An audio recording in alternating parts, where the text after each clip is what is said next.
ফিরে এলো বাংলা খবরের দুনিয়ায় আলোড়ন তোলা লাস্ট লোকাল। দিনের শেষে দিনের সেরা খবরের ননস্টপ কোলাজ। আজ খবরের লাস্ট লোকালে আপনাদের সহযাত্রী আমি স্নেহা। প্রথমে দেখে নিন আজকের লাস্ট লোকালের টপ স্টোরি। শর্ত সাপেক্ষে অভিষেক বন্দ্যোপাধ্যায়কে বিদেশ যাওয়ার অনুমতি 3 সপ্তাহের জন্য অনুমতি দিল সুপ্রিম কোর্ট। যাওয়ার দুদিন আগে স্থানীয় থানায় যাবতীয় তথ্য জমা দিতে হবে। কোনো হাসপাতালে চিকিৎসা, বিদেশে কোথায় থাকবেন সব তথ্য দিতে হবে অভিষেককে। মুখ্যমন্ত্রী রাজধর্ম পালন দেখলেন না রাজনীতির রং। পুলিশ হেফাজতে তৃণমূল কর্মীর মৃত্যু। হালি শহরে বিরোধী দলের মৃত কর্মীর বাড়িতে মুখ্যমন্ত্রী, মৃতের পরিবারের সঙ্গে কথা। মানবিক মুখ্যমন্ত্রীর আর্থিক সাহায্য, মৃতের স্ত্রীকে চাকরি, নিরপেক্ষ তদন্তের আশ্বাস। পুলিশ হেফাজতে মারা গিয়েছেন এটা সত্যি, পুলিশের গাফিলতি প্রমাণিত। মৃত তৃণমূল বাড়ি গিয়ে স্বীকারোক্তি মুখ্যমন্ত্রী। সত্য ঘটনা জানতে ম্যাজিস্ট্রেট পর্যায়ে তদন্ত, সাসপেন্ড তদন্তকারী অফিসার। হালি শহর থানার আইসিকে ক্লোজ জানিয়ে দিলেন মুখ্যমন্ত্রী। পুলিশের হেফাজতে বিরোধী দলের কর্মী খুন হলো মানবিক মুখ্যমন্ত্রী। মৃতের বাড়ি গিয়ে 10 লক্ষ টাকার আর্থিক সাহায্যের চেক দিলেন স্ত্রীকে। মুখ্যমন্ত্রী অ্যাটেন্ডেন্ট হিসেবে চাকরি, মৃত্যু নিয়ে রাজনীতির সুযোগ না দেওয়ায় মৃতের পরিবারকে ধন্যবাদ মুখ্যমন্ত্রী। আগাম জানিয়ে গেলে নিরাপত্তা পাবেন মমতা, জানিয়ে আসেননি তার দায়িত্ব পুলিশ নেবে না। হালি শহরে মমতাকে ঘিরে বিক্ষোভের ঘটনায় মন্তব্য মুখ্যমন্ত্রীর। চুরি করেছে বলে জনরোষ, মুখ্যমন্ত্রী হিসেবে কি করতে হয় তা দেখিয়ে দিয়ে গেলাম বললেন শুভেন্দু অধিকারী। হালি শহরে বিশৃঙ্খলার দায় শুভেন্দু অধিকারীর নয়, প্রধানমন্ত্রী স্বরাষ্ট্রমন্ত্রীর সর্বোচ্চ নেতৃত্বের ইন্ধন। মদত না হলে সাহস হবে না এই ঘটনার মন্তব্য অভিষেকের। মমতার ওপর হামলার ঘটনা স্টেট স্পন্সর্ড জানান তৃণমূল সাংসদ। হালি শহরে বিক্ষোভের মুখে মমতা বন্দ্যোপাধ্যায়। প্রাক্তন মুখ্যমন্ত্রীকে চোর স্লোগান, গাড়িতে কাঁদা। আজ প্রতিবাদে রাস্তায় নামছে কালীঘাট তৃণমূল। রাস্তায় নেমে মিছিল করে প্রতিবাদ, বিধানসভাতেও প্রতিবাদ বিধায়কদের।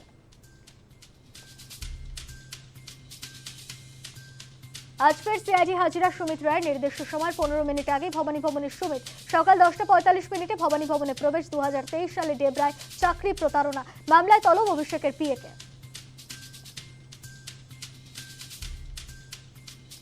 রাজ্য জুড়ে হর ঘর তিরঙ্গা যাত্রা। ধর্মতলায় তিরঙ্গা যাত্রা কর্মসূচিতে মুখ্যমন্ত্রী। জাতীয় পতাকা হাতে মিছিলে হাঁটলেন মুখ্যমন্ত্রী। মিছিলে পতাকা নিয়ে সামিল হন বহু মানুষ, পড়ুয়ারা।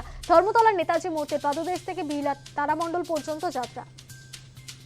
ছাত্র আন্দোলন নিয়ে আলোচনায় প্রস্তুত সরকার। সংসদে বিবৃতি দেবেন দেশের স্বরাষ্ট্রমন্ত্রী অমিত শাহ। স্বরাষ্ট্রমন্ত্রীর জবাব যেন শোনে কংগ্রেস বিরোধী পক্ষ। লোকসভায় বললেন সংসদীয় বিষয়ক মন্ত্রী কিরেন রিজিজু। পুলিশের হেফাজতে মৃত হালি শহরের নিহত তৃণমূল কর্মীর বাড়িতে মুখ্যমন্ত্রী শুভেন্দু অধিকারী। প্রাক্তন মুখ্যমন্ত্রী মমতা বন্দ্যোপাধ্যায়কে শেখালেন রাজধর্মের পাঠ। রাজধর্ম নয়, পাল্টা সুর চড়ালো কালীঘাট তৃণমূল। পুলিশি হেফাজতে হালি শহরে তৃণমূল নেতার মৃত্যু। নিহত তৃণমূল কর্মীর বাড়িতে খোদ মুখ্যমন্ত্রী শুভেন্দু অধিকারী। পাশে দাঁড়ালেন নিহতের পরিবারের। আর সেই প্রসঙ্গে বলতে গিয়ে পূর্বসূরি মমতা বন্দ্যোপাধ্যায়কে রাজধর্ম শেখালেন মুখ্যমন্ত্রী শুভেন্দু অধিকারী। বুঝিয়ে দিলেন কিভাবে রাজধর্ম পালন করতে হয়। একটা মুখ্যমন্ত্রীর শুধু দলের নয়, রাজ্যের, এটা আপনাকে আমি বুঝিয়ে দিয়ে গেলাম, শিখিয়ে দিয়ে গেলাম। যেটা আপনি করতে পারেননি সেটা শুভেন্দু অধিকারী করার চেষ্টা করলেন। বস্তুত গত 15 বছরে বিভিন্ন সময় রাজ্যে বিভিন্ন ঘটনা ঘটেছে। খুন হয়েছেন বিরোধী রাজনৈতিক দলের কর্মী থেকে সমর্থকরা। হত্যার সংস্কৃতি সর্বোচ্চ পর্যায়ে পৌঁছেছিল 2023-এর পঞ্চায়েত নির্বাচনের সময়। আদর্শ আচরণ বিধি থাকাকালীন মাত্র 1 মাসের সময়কালে খুন হয়েছিলেন প্রায় 60 জন। হিংসায় নিহতদের পরিবারকে সরকারি চাকরি দেওয়ার স্পষ্ট নির্দেশ দিয়েছিল কলকাতা হাইকোর্ট। কিন্তু অভিযোগ, মৃতের সংখ্যা অনেক কম দেখিয়েছিল তৎকালীন তৃণমূল সরকার। বেছে বেছে তৃণমূল কর্মীদের পরিবারকেই চাকরি দিয়েছিল। বঞ্চিত থেকে গিয়েছিল বিরোধী মতাদর্শের নিপীড়িতরা। গত 15 বছরে ধর্ষণের মতো একাধিক ঘটনাও ঘটেছে রাজ্যে। কখনো ছোট ঘটনা, প্রেমের সম্পর্ক কিংবা নির্যাতিতার চরিত্র নিয়ে প্রশ্ন লঘু করেছে ঘটনার গুরুত্ব, পাশাপাশি বাঁধিয়েছেন বিতর্ক। এ ব্যাপারে রাজনৈতিক মহল স্মরণ করিয়ে দিচ্ছে কলকাতার উপকণ্ঠে কামদুনি কাণ্ড। কামদুনি গিয়ে প্রতিবাদী মৌসুমী কয়াল ও টুম্পা কয়ালকে মাওবাদী আখ্যা দিয়েছিলেন মমতা বন্দ্যোপাধ্যায়। কোনো ঘটনা ঘটলেই লঘু মন্তব্য। ঘটনার গুরুত্ব হ্রাস কার্যত সংস্কৃতি হয়ে উঠেছিল বাংলার। রাজ্যে পট পরিবর্তন হতেই বদল হলো পশ্চিমবঙ্গের। বারুইপুরের ঘটনার পর নির্যাতিতার পরিবারের কাছে তড়িঘড়ি ছুটে যান রাজ্যের নতুন মুখ্যমন্ত্রী শুভেন্দু অধিকারী। বিরোধী মতাদর্শের কর্মীর মৃত্যুর পরেও মুখ্যমন্ত্রী যেভাবে ছুটে গেলেন বঙ্গ রাজনীতিতে তার নজিরবিহীন বলেই মনে করছে ওয়াকিবহাল মহল। কার্যত রাজধর্মের পাঠ দিলেন। হালি শহর গিয়ে পূর্বসূরিকে রাজধর্মের পাঠ দেওয়ার পাশাপাশি রবিবারের বিক্ষোভ পরিস্থিতি নিয়েও মুখ খুললেন মুখ্যমন্ত্রী। কোথাও গেলে পুলিশকে জানিয়ে দেওয়ার পরামর্শ দেন তিনি। মমতা বন্দ্যোপাধ্যায়কে মাননীয় মুখ্যমন্ত্রী আজ সকালে বলেছেন আগাম জানাতে হবে তিনি কোথায় যাচ্ছেন।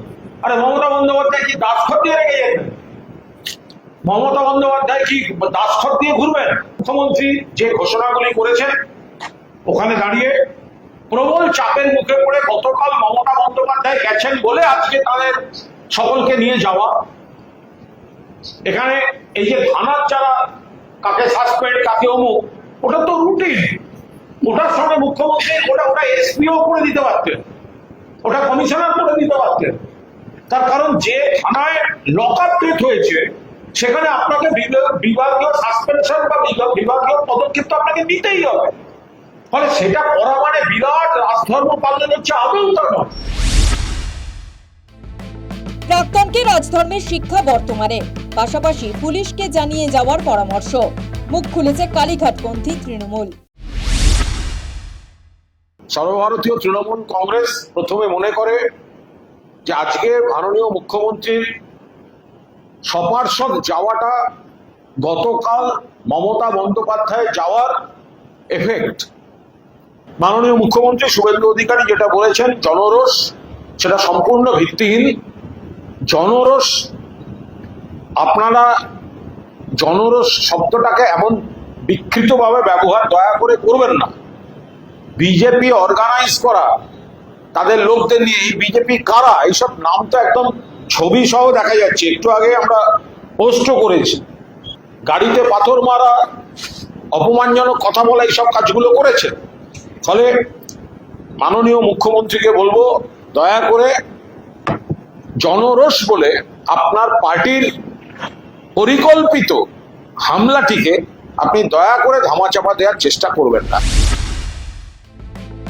রাজনৈতিক মহল মনে করছে বর্তমান মুখ্যমন্ত্রী যেভাবে বিরোধী দলের কর্মীর মৃত্যুতে নিজে ছুটে গেলেন, পশ্চিমবঙ্গের রাজনীতিতে এমন নজির অতীতে নেই। প্রশাসনের শীর্ষ পদে আসীন ব্যক্তির কাঁধে যে গুরু দায়িত্ব, তাই মুখ্যমন্ত্রী শুভেন্দু অধিকারী পূর্বসূরির পাশাপাশি ভবিষ্যতের রাজনীতিকদেরও শিখিয়ে দিলেন বলে মনে করছেন রাজনৈতিক মহল। News time. রাজধর্ম পালন করলেন মুখ্যমন্ত্রী শুভেন্দু অধিকারী। পুলিশ হেফাজতে তৃণমূল কর্মীর মৃত্যুতে ক্লোজ হালিশহর থানার আইসি সাসপেন্ড, তদন্তকারী আধিকারিক। ম্যাজিস্ট্রেরিয়াল তদন্তের নির্দেশ। মৃতের পরিবারের পাশে দাঁড়ালেন মুখ্যমন্ত্রী শুভেন্দু অধিকারী। 10 লক্ষ টাকার আর্থিক ক্ষতিপূরণের পাশাপাশি মৃতের স্ত্রীকে সরকারি চাকরির ঘোষণা মুখ্যমন্ত্রীর। পুলিশ হেফাজতে তৃণমূল কর্মী বিরজু কেওটের মৃত্যুর অভিযোগ উঠেছিল। সেই ঘটনায় রাজধর্ম পালন করলেন মুখ্যমন্ত্রী শুভেন্দু অধিকারী। হালি শহরের অভিযুক্ত আইসিকে পুলিশ লাইনে ক্লোজ এবং তদন্তকারী আধিকারিককে সাসপেন্ড করার নির্দেশ দিলেন মুখ্যমন্ত্রী তথা স্বরাষ্ট্রমন্ত্রী। পাশাপাশি ম্যাজিস্ট্রেরিয়াল তদন্তেরও নির্দেশ দিয়েছেন তিনি। এই ব্যাপারে উত্তর 24 পরগনার জেলা শাসককে প্রয়োজনীয় ব্যবস্থা নেওয়ার নির্দেশ দেন। যেমন তিনি পুলিশ মন্ত্রী, পুলিশের প্রতি স্টেপ নিলেন, আর যারা যারা অন্যায় করেছে যদি করে থাকেন তার দৃষ্টান্তমূলক শাস্তি তিনি যেমন ব্যবস্থা করবেন, এবং তিনি যে আরও যেটা ক্লোজ করলেন, পুলিশদের সাসপেন্ড করলেন, সমস্ত নিয়ম মেনে যা যা করা সেটা কিন্তু করলেন। অতএব এরকম একজন মুখ্যমন্ত্রীকে পেয়ে সাধারণভাবেই এই হালি শহরের বিশেষ করে আমরা যে দেখলাম প্রথম থেকেই যে সাধারণ মানুষ তারা কিন্তু উৎসাহিত। পুলিশের লকআপে বা হেফাজতে মারা গেছে, এটা তো দিনের আলোর মতো সত্যি। কতটা শারীরিক অত্যাচারে মারা গেছে বা কিভাবে মারা গেছে এটা আমি বা ডিজিপি সাহেব বলতে পারবো না। 3 জন ডাক্তারের নেতৃত্বে যে পোস্টমর্টম হয়েছে ভিডিওগ্রাফি দেখে, তাদের রিপোর্ট যতক্ষণ না পুলিশ আইও কালেক্ট করছে ততক্ষণ এটাতে কনক্লুশনে আসা যাবে না যে পুলিশের গাফিলতি প্রমাণিত।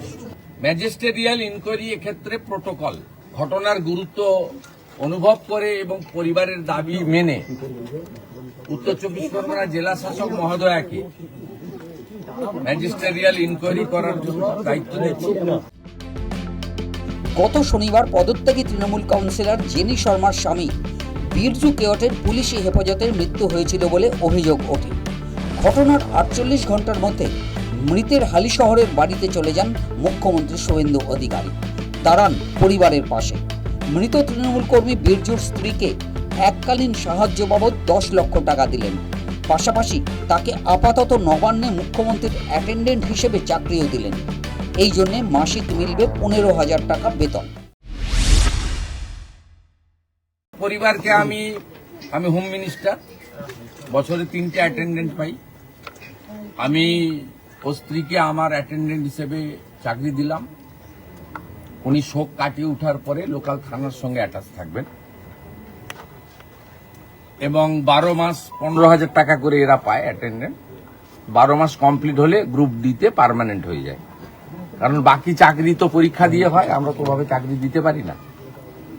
C agreed. ওরা আমাদের কাছে অর্থ চাইনি, কিন্তু আমি চিফ মিনিস্টার রিলিফ ফান্ড থেকে 10 লক্ষ টাকার একটি চেক আপনার মিসেসকে দিয়েছি। যেটা আপনাকে নিতে হবে না, আপনাকে একটা চাকরি, ছোট চাকরি হলেও দিলাম আমরা। 2টো বাচ্চার নামে আপনি এমআই করে দেন, পড়াশোনাটা দেখতে হবে।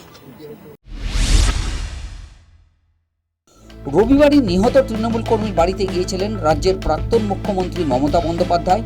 তবে নিহতের বাড়ির ভেতরে ঢুকতে পারেননি তিনি। দেখা হয়নি বীরজুর পদত্যাগী কাউন্সিলর স্ত্রীর সঙ্গেও। কথা হয় নিহতের দাদার সঙ্গে। প্রাক্তন মুখ্যমন্ত্রীর সহযোগিতার আশ্বাস দেন নিহতের দাদাকে। তবে নিহতের দাদা সাহায্যের প্রস্তাব সবিনয়ে প্রত্যাখ্যান করেন। জানান আস্থা রাখছেন প্রশাসনের ওপর। এই অবস্থায় সোমবার নিহতের বাড়িতে গিয়ে মৃতদেহ নিয়ে রাজনীতি করতে না দেওয়ার জন্য কেউট পরিবারকে ধন্যবাদ জানিয়েছেন মুখ্যমন্ত্রী। সরকারের পক্ষ থেকে কৃতজ্ঞতা জানিয়েছি। তারা এই মৃত্যুকে নিয়ে রাজনীতি করার সুযোগ আমি মুখ্যমন্ত্রীকে এটাই বললাম, যারা আমার হাজবেন্ডকে হালিশহর থানায় যে পুলিশ ছিলেন, পিসিওসি, আইসি বা টেবিল ছিলেন, তো তাদের তত্ত্বাবধানেই আমার হাজবেন্ডকে রাতে যে অতিরিক্ত মারা হয়েছে, তার কান থেকে রক্ত, তার পশ্চাতে এমন মেরেছে পুরো রক্ত জমে গেছে, পেরেক দিয়ে তার পায়ে মেরেছে। আমি আগের দিন রাত 10টার সময় ওর সঙ্গে দেখা করে এসেছি, পুরো সুস্থ ছিল। তাকে এমন মেরেছে সে রাত্রিবেলায় মারা যায় এবং হসপিটালে তাকে ফেলে রেখে আসা হয়। আমাদের কোনো ইনফরমেশন দেয়নি। আমরা তার বিচার চাই। এদিকে নিহতের পরিবারকে ক্ষতিপূরণ ও চাকরি নিয়ে মুখ্যমন্ত্রীকে একহাত নিয়েছেন কালীঘাটপন্থী তৃণমূল। মমতা ব্যানার্জি সরকার যখন কম্পেনসেশন দিত 10 লক্ষ টাকা, 5 লক্ষ টাকা, তখন তো বলতো দান করছেন, সবাইকে কিনছেন। এটাই তো শুভেন্দু অধিকারী ও বিরোধী দলনেতা হিসেবে বলেছেন। আজ কেন 10 লক্ষ টাকা দিতে হচ্ছে? আর ভিকটিমকে একদম নিজের কাছে চাকরিতে রাখলেন কেন? ভিকটিমকে কেনার জন্য? রাজনৈতিক মহল মনে করছে ক্ষমতায় আসার দিন থেকেই বঙ্গ বিজেপি নেতৃত্ব বারংবার বলেছিল সরকার নির্দিষ্ট কোনো দলের হবে না, দলের ঊর্ধ্বে উঠে পশ্চিমবঙ্গ সরকার হয়ে উঠবে। নিহত তৃণমূল কর্মীর পরিবারের পাশে দাঁড়ানোর সঙ্গে সঙ্গে যেভাবে অভিযুক্ত পুলিশ আধিকারিকের বিরুদ্ধে ব্যবস্থা নিলেন মুখ্যমন্ত্রী, তাতে প্রকৃতার্থে রাজ্যের মানুষের হয়ে উঠেছে শুভেন্দু অধিকারীর সরকার। News time. হালিশহরে মমতা বন্দ্যোপাধ্যায়ের ওপর হামলার প্রতিবাদে সরব হলো কালীঘাটপন্থী তৃণমূল। বিধানসভা, কালীঘাট সহ কলকাতার একাধিক এলাকায় হামলার প্রতিবাদে সরব হলো তারা। রাজ্য সরকারের মদতে হামলা বলে অভিযোগ অভিষেক বন্দ্যোপাধ্যায়। কোথাও যাওয়ার আগে পুলিশকে গতিবিধি জানানোর জন্য মমতাকে পরামর্শ শুভেন্দু অধিকারের। এদিকে মমতার ওপর হামলার প্রতিবাদে ঋতব্রতপন্থী তৃণমূলে ভাঙনের ইঙ্গিত। পুলিশি লকআপে থাকাকালীন হালিশহরের তৃণমূল নেতা বীরজু কেওটের মৃত্যুর ঘটনায় তৈরি হয়েছে বিতর্ক। বীরজুকে খুন করা হয়েছে বলে দাবি করে তার পরিবার। রবিবার মৃতের পরিবারের সদস্যদের সঙ্গে দেখা করতে গিয়েছিলেন প্রাক্তন মুখ্যমন্ত্রী মমতা বন্দ্যোপাধ্যায়। যাওয়ার পথে মমতার গাড়িতে হামলার অভিযোগ ওঠে। চোর চোর স্লোগানের পাশাপাশি গাড়ি লক্ষ্য করে ডিম ও পাথর ছোড়া হয় বলে অভিযোগ। ঘটনায় অভিযোগের তীর বিজেপির দিকে।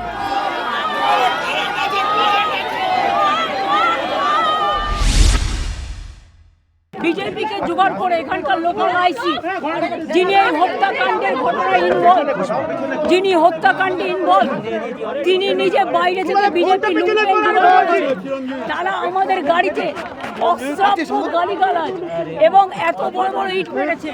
আপনারা গাড়িটা দেখুন, পুরো গাড়িতে ইট মারতে মারতে। দলনেত্রীর উপর হামলার প্রতিবাদে সোমবার প্রতিবাদ কর্মসূচি পালন করল কালীঘাটপন্থী তৃণমূল কংগ্রেস। কালীঘাট, শ্যামবাজার সহ শহরের একাধিক স্থানে বিক্ষোভ প্রদর্শন করেন কর্মী সমর্থকরা। বিধানসভার চত্বরে কালীঘাটপন্থী তৃণমূল বিধায়করা ব্যানার নিয়ে বিক্ষোভ প্রদর্শন করেন। হালিশহরের প্রাক্তন মুখ্যমন্ত্রীকে হেনস্থা নিয়ে রবিবারের পর সোমবারও চলল জোর তরজা। কটাক্ষ করতে ছাড়েননি মুখ্যমন্ত্রী শুভেন্দু অধিকারী। কোথাও গেলে পুলিশকে জানিয়ে যাওয়ার পরামর্শ দিয়েছেন তিনি।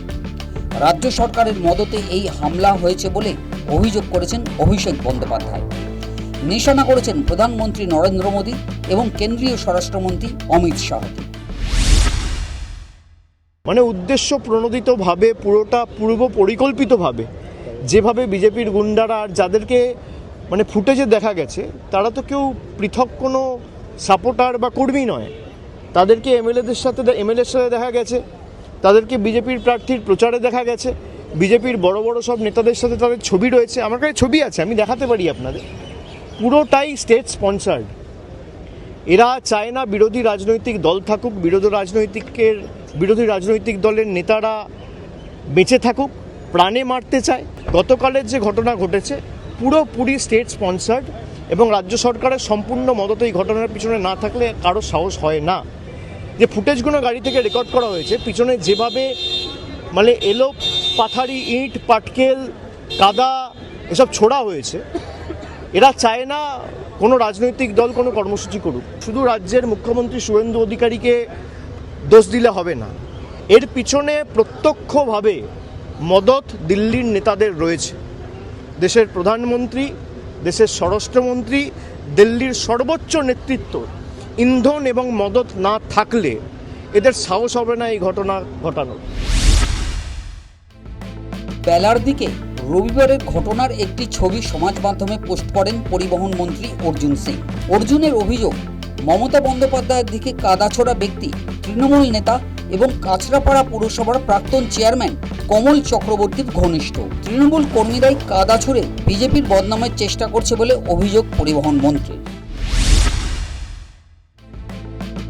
কালীঘাটপন্থী তৃণমূল বিক্ষোভে নজর কেড়েছে বিধানসভা। সবাইকে অবাক করে বিক্ষোভে সামিল হয়েছিলেন ঋতব্রতপন্থী 3 তৃণমূল বিধায়ক আব্দুল খালেক মোল্লা, মোহাম্মদ তৌসিফুর রহমান এবং আব্দুল সর্দার। গত কয়েকদিন ধরে ঋতপন্থী তৃণমূলের ভাঙনের গুঞ্জন উঠছিল। হালিশহর কাণ্ড সেই জল্পনাকেই কি উস্কে দিল? প্রশ্ন ওয়াকিবহাল মহলের। News time. বিদেশে গিয়ে চোখের চিকিৎসা করাতে পারবেন অভিষেক বন্দ্যোপাধ্যায়। অনুমতি শীর্ষ আদালতের। শুধুমাত্র কূটনৈতিক পাসপোর্ট ব্যবহার করেই শর্ত সাপেক্ষে অভিষেককে 3 সপ্তাহের জন্য বিদেশ যাওয়ার অনুমতি। চোখের চিকিৎসার জন্য বিদেশ যেতে পারবেন অভিষেক বন্দ্যোপাধ্যায়। টালবাহনার পর অবশেষে অনুমতি দিল আদালত। তবে এর জন্য শর্ত বেঁধে দিয়েছে শীর্ষ আদালত। 3 সপ্তাহের জন্য বিদেশ যেতে পারবেন তৃণমূল সাংসদ। কূটনৈতিক পাসপোর্ট ব্যবহার করে বিদেশ যেতে হবে সাংসদকে। তার সম্পূর্ণ ভ্রমণসূচি এবং কোথায় থাকবেন তা জানাতে হবে তদন্তকারীকে। তবে অভিষেকের কর্মসূচি তদন্তকারীরা প্রকাশ্যে আনতে পারবেন না।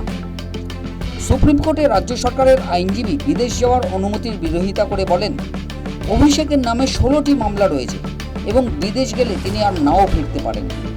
বিচারপতি জয়মাল্য বাগচি মন্তব্য করেন, প্রত্যেক ব্যক্তিরই বিদেশ যাওয়া এবং পছন্দের চিকিৎসককে দিয়ে চিকিৎসা করানোর অধিকার রয়েছে। অভিষেকের আইনজীবী জানান, কূটনৈতিক পাসপোর্ট ব্যবহার করে বিদেশ যাবেন অভিষেক, ফলে দূতাবাসগুলি তার গতিবিধি সম্পর্কে অবহিত থাকবে। এরপরই 3 সপ্তাহের জন্য অভিষেককে বিদেশ যাওয়ার অনুমতি দেয় বিচারপতি জয়মাল্য বাগচি এবং বিচারপতি ভি মোহনার বেঞ্চ।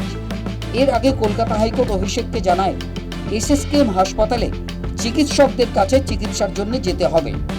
তারা যদি বলেন বিদেশ ছাড়া অভিষেকের চিকিৎসা সম্ভব নয়, সেক্ষেত্রেই আদালত বিদেশ যাওয়ার বিষয়টি বিবেচনা করবে।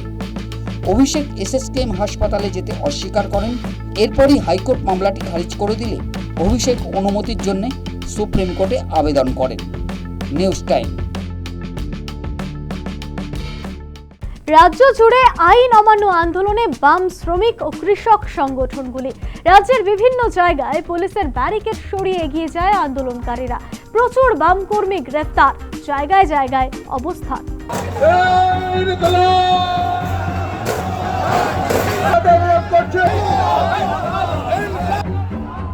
একগুচ্ছ দাবি সামনে রেখে সোমবার দেশ জুড়ে আইন অমান্যের ডাক দিয়েছিল বাম, কৃষক ও শ্রমিক সংগঠনগুলি। 20 দফা দাবির মধ্যে ছিল কৃষক স্বার্থ বিরোধী আমেরিকার সঙ্গে বাণিজ্য চুক্তি বাতিল, কৃষি পণ্যের ন্যূনতম দাম সুনিশ্চিত, ক্ষেত মজুরের ন্যূনতম মজুরি, পুনর্বাসন ছাড়া হকার ও বস্তি উচ্ছেদ বন্ধ, কাজের অধিকার সুনিশ্চিত করা, দ্রুত শুনানি করে এসআইআরে বাদ পড়াদের নাম তোলার ব্যবস্থা করা ইত্যাদি। হাওড়া ময়দান মেট্রো গেটের সামনে থেকে বামেদের মিছিল ডিএম বাংলোর উদ্দেশ্যে রওনা হয়। হাওড়া কর্পোরেশনের সামনে পুলিশ ব্যারিকেড দিয়ে মিছিল আটকায়। এরপরই পুলিশের সঙ্গে ধস্তাধস্তি শুরু হয় আন্দোলনকারীদের। পরিস্থিতি উত্তপ্ত হয়ে ওঠে। মেদিনীপুর শহরের বিদ্যাসাগর হল থেকে বাম, ছাত্র, যুব, কৃষক, শ্রমিকদের নিয়ে একটি মিছিল বের হয়। মিছিলে জমায়েত হয়েছিল ভালোই। শহরের বিভিন্ন রাস্তা পরিক্রমা করার পর কালেক্টরেট অফিসে যাওয়ার পথে পুলিশ ব্যারিকেড তুলে পথ আটকায়। এরপরেই পরিস্থিতি উত্তপ্ত হয়ে ওঠে। প্রচুর বাম কর্মীদের আটক করা হয় বলে ওঠে অভিযোগ। প্রতিবাদী অবস্থানে বসেন বাম কর্মীরা। দেশ জুড়ে লড়াই চলছে। শ্রমিক, কৃষক, ক্ষেতমজুর, বস্তি সহ খেটে খাওয়া মানুষ আজকে যে লুট শুরু করেছে কেন্দ্রীয় সরকার এবং আমার এই 3 মাসের রাজ্যের সরকার, তার বিরুদ্ধে এই লড়াই। আজকে আমাদের জেলায় প্রায় 10,000 শ্রমিক, কৃষক, ক্ষেতমজুর আমরা আজকে আইন অমান্য এবং যে আমরা গ্রেপ্তার হলাম। বিষয়টা কি? আজকে শ্রমিকদের 8 ঘন্টার পরিবর্তে 12 ঘন্টা কাজ, ধর্মঘটের অধিকার থাকবে না, ইউনিয়ন করার অধিকার থাকবে না, আমাদের শ্রমিকদের দর কষাকষির অধিকার থাকবে না। বাঁকুড়ায় বামেদের মিছিল ব্যারিকেড ভেঙে জেলা প্রশাসনিক দপ্তরে পৌঁছে যায়। ঝাড়গ্রামের রবীন্দ্র পার্ক থেকে বেরিয়ে মহকুমা শাসক দপ্তরের দিকে যাওয়ার চেষ্টা করলে ব্যারিকেড দিয়ে মিছিল আটকানোর চেষ্টা করে পুলিশ। ব্যারিকেড ভেঙে এগিয়ে যাওয়ার চেষ্টা করলে পরিস্থিতি উত্তপ্ত হয়ে ওঠে। কার্যত রণাঙ্গনে পরিণত হয় গোটা এলাকা। অন্তত 5 আন্দোলনকারীকে গ্রেপ্তার করে পুলিশ। সত্য ছাড়লো আর কি, জনগণের চাপে সত্য মুক্তি দিল। কতজনকে অ্যারেস্ট করে? 7 জন। আপনাদের পরবর্তী কর্মসূচি কি রয়েছে? পরবর্তী কর্মসূচি এরপরে আমাদের আগস্ট সেপ্টেম্বর মাসব্যাপী ব্লক ভিত্তিক অবস্থান বিক্ষোভ সংগঠিত হবে। কি দাবি ছিল আজকে? দাবি ছিল শ্রমকোট বাতিলের, শ্রমিক মারা নীতি যে শ্রমকোট তাকে বাতিলের দাবিতে, কৃষকের ফসলের লাভজনক দাম 3500 টাকা কুইন্টাল নিতে হবে এবং কৃষি যন্ত্রপাতির দাম অধিক হারে কমাতে হবে। এছাড়া 100 দিনের কাজ 200 দিন করার জন্য 600 টাকা মজুরির দাবিতে এই লড়াই। এছাড়া রাজ্যে অনেক হকার উচ্ছেদ হয়ে যাচ্ছে, মানুষ বেকার হচ্ছে, কর্মসংস্থান নেই। বামেদের বিক্ষোভ ঘিরে উত্তাল হয়ে ওঠে পশ্চিম বর্ধমানের আসানসোল। জিটি রোডের বিএনআর মোড়ে অবস্থান করে বাম সমর্থিত আন্দোলনকারীরা। এরপর জেলা শাসকের দপ্তরের পথে রওনা হলে পুলিশ বাধা দেয়, কিন্তু পুলিশের ব্যারিকেড ভেঙে এগিয়ে যায় আন্দোলনকারীরা। মিছিলে যোগ দিয়েছিল বামেদের একাধিক শ্রমিক সংগঠন। এছাড়াও শিল্পী, কলাকুশলীরাও ছিলেন মিছিলে। News time. সরকারি উদ্যোগে স্বাধীনতা দিবসের প্রাক উদযাপন। রেড রোড থেকে বিড়লা তারামণ্ডল পর্যন্ত র্যালি। উপস্থিত খোদ মুখ্যমন্ত্রী শুভেন্দু অধিকারী সহ রাজ্য মন্ত্রিসভার সদস্যরা। এবার সরকারি উদ্যোগে রাখি বন্ধন উৎসব। ঘোষণা মুখ্যমন্ত্রীর, হর ঘর তিরঙ্গার মতো কর্মসূচি দরকার আছে বললেন দিলীপ। পশ্চিমবঙ্গে স্বাধীনতা দিবস উদযাপনের ঢাকে কাঠি পড়েছিল গত শুক্রবার। নিজের নির্বাচনী কেন্দ্র ভবানীপুরে স্বাধীনতা দিবসের প্রাক উদযাপন করেছিলেন মুখ্যমন্ত্রী শুভেন্দু অধিকারী। সোমবার ছিল সরকারি স্তরে স্বাধীনতা দিবসের প্রথম প্রাক উদযাপন। জাতীয় পতাকা হাতে রেড রোড থেকে বিড়লা তারামণ্ডল পর্যন্ত বিশাল র্যালি করলেন মুখ্যমন্ত্রী শুভেন্দু অধিকারী। ত্রিবর্ণ রঞ্জিত বেলুন উড়িয়ে র্যালির সূচনা হলো। স্বাধীনতার 75 বছর পূর্তিতে 2022 সালে ঘর ঘর তিরঙ্গা কর্মসূচি ঘোষণা করেছিল কেন্দ্রীয় সরকার। কেন্দ্রের ঘোষণার 4 বছর পরে হর ঘর তিরঙ্গা কর্মসূচিতে পশ্চিমবঙ্গের যোগ দেওয়ার কথা জানিয়ে মুখ্যমন্ত্রী ঘোষণা করেছেন এবার সরকারি স্তরে পালিত হবে রাখি বন্ধন উৎসব। আমি সকলকে প্রতিটি বাড়িতে তেরঙ্গা পতাকা উত্তোলনের মধ্য দিয়ে হর ঘর তেরঙ্গা কর্মসূচি সফল করার আবেদন করব এবং আগামী 15ই আগস্ট সরকারের পক্ষ থেকে কলকাতার রেড রোডে যে কর্মসূচি আয়োজন করা হয়েছে তাতে সকলকে আমি বিনীতভাবে অংশগ্রহণ করার জন্য আমন্ত্রণ জানাবো এবং সাথে সাথে আমি এবারে রাখি বন্ধন উৎসবকে পশ্চিমবঙ্গ সরকার সরকারিভাবে পালন করার আমি ঘোষণা এখান থেকে করলাম। মুখ্যমন্ত্রীর উপস্থিতিতে রেড রোডে সোমবারের প্রাক স্বাধীনতা দিবসের উদযাপনে 50,000 মানুষের যোগদান করবে বলে আশা ছিল প্রশাসন। ভিড় বুঝিয়ে দিয়েছে, আশা অমূলক ছিল না। জাতীয় পতাকা হাতে বিশাল মিছিল, সঙ্গে ছিলেন রাজ্যের অন্যান্য মন্ত্রী বিধায়করাও। ছিলেন পঞ্চায়েত মন্ত্রী দিলীপ ঘোষ, শিল্পমন্ত্রী তাপস রায়, ক্রীড়ামন্ত্রী ইন্দ্রনীল খা, বিজেপি বিধায়ক রত্না দেবনাথ সহ অন্যান্যরা। সেখানেই দিলীপ ঘোষ হর ঘর তিরঙ্গা কর্মসূচির উপযোগিতা ব্যাখ্যা করেন। বাংলার মানুষকে 50 বছর ধরে উল্টো দিকে হাঁটানো হয়েছে। দেশের বিরুদ্ধে, দেশের সংবিধানের বিরুদ্ধে, কোর্টের বিরুদ্ধে তাদেরকে নিয়ে শেখানো হয়েছে, করানো হয়েছে। এখনও আমাদের জেনারেশন দেশের বিরোধিতা করাটাকে ফ্যাশন মনে করে। ইউনিভার্সিটি কলেজের ছেলে মেয়েদের তারা জানে না যে দেশভক্তিটাও একটা জীবনের উদ্দেশ্য হওয়া উচিত। সেটাকে তুলে ধরার দায়িত্ব আমাদের, এখন আমরা সেটা করছি। এই ধরনের অনুষ্ঠানের মাধ্যমে দেশের মধ্যে, সমাজের মধ্যে দেশভক্তি জাগবে, নতুন প্রজন্মের সঙ্গে যুক্ত হবে। কলকাতার পাশাপাশি রাজ্যের বিভিন্ন জেলাতেও হর ঘর তিরঙ্গা কর্মসূচিতে স্বাধীনতা দিবসের প্রাক উদযাপন হয়েছে। পশ্চিম বর্ধমানের আসানসোলে 200 ফুটের জাতীয় পতাকা নিয়ে ভগৎ সিং মোড় থেকে তিরঙ্গা যাত্রা শুরু হয়, শেষ হয় আসানসোলের পোলো গ্রাউন্ডে। উপস্থিত ছিলেন পশ্চিম বর্ধমানের জেলা শাসক এস পন্নপলম, আসানসোল দুর্গাপুরের পুলিশ কমিশনার প্রণব কুমার। স্বাধীনতা সংগ্রামের প্রথম বাঙালি শহীদ ক্ষুদিরাম বসুর মৃত্যু দিবস মঙ্গলবার। বীর বিপ্লবীকে শ্রদ্ধা জানাতে মঙ্গলবার পশ্চিম মেদিনীপুরের কেশপুরের মোহবনীতে ক্ষুদিরাম বসুর জন্মস্থানে যেতে পারেন মুখ্যমন্ত্রী শুভেন্দু অধিকারী। তার আগে সেজে উঠেছে মোহবনী গ্রাম। News time. এবার সময় লাস্ট লোকালের সফর শেষ করার। দিনের শেষে সেরা খবরের কোলাজ নিয়ে নিউজ টাইম ডিজিটাল হাজির হবে ঠিক রাত 11:30টায়। খবরের সঙ্গে থাকতে সাবস্ক্রাইব করুন নিউজ টাইম ডিজিটাল। নোটিফিকেশন পেতে ক্লিক করুন বেল আইকনে। আজকের মতো শুভরাত্রি।